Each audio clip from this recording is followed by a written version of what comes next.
X and Y coordinates, of course. Now, I should probably scan fast enough.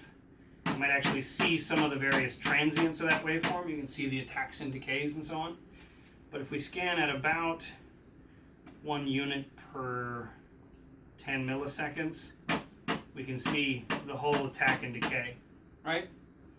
That's pretty key because piezos are not going to give us the high frequency resolution of a microphone. You're not going to get a lot of alternations. It's not a contact mic.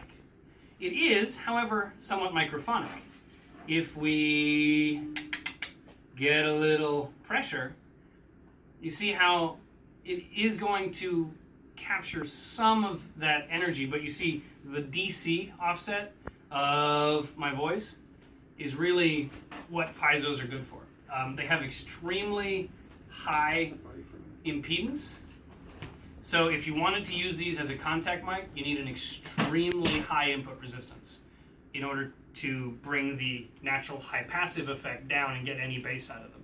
If you tried to just stick this to something and put it into your microphone preamps, you're only going to hear low kilohertz at best. Anyway, what I need to worry about is how many volts I'm getting. So if I adjust this knob, I can change how many volts are represented per unit. So right now I'm looking at 5 volts per block and 2.5 volts. You guys can see some of those peaks. If I scan a little slower, you'll probably appreciate those little bumps.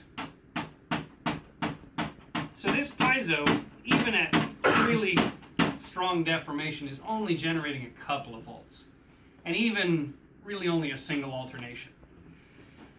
Now, early experimenters who were trying to electrify drums weren't interested in the whole drum sound. They just wanted to catch the impulse. So you could tape this to your drum heads and you get a really clean vibration. But it's fragile, and if you hit this thing, it's breaking easily. Also, these things are really sensitive to sympathetic vibrations. So for 2 reasons, both for protective dampening and dampening to control the amount of force that would impinge upon the piezo, as well as isolating them from sympathetic vibrations, we tend to package wafer piezos, such as the one you have here, into a variety of form factors. So here I have an off-the-shelf Roland V drum. If you look under the lights, you can see there's a little cone underneath the mesh head, and there's actually a piezo inside the plastic body. So I've got one that's going to sense vibration on the body, and one that's really mechanically isolated to only get flexed or bent when the head deforms. So if you pass that around and look under it, under the lights, you can kind of see that technology.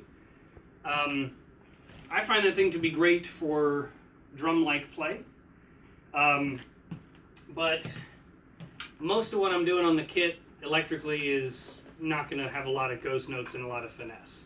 I was just firing off simple sounds, and as we'll see, the more wide open, sensitive, dynamic piezo channels you have, the more crosstalk's going to have you pulling your hair out. So the closer I could get to simple switch action, the better. So I found these bones made by Dauz, which are a piezo strip inside. These clip right onto, excuse me, Josh. These clip right onto the rims of my drums, which I like because there's no extra stand. But they're gonna be vibrated every time I hit said drum. Do you guys want to look at the various signals coming off that on the oscilloscope, or maybe just record them and look at them in Pro Tools? Let's look at them. I can look at them on the Okay. I happen to have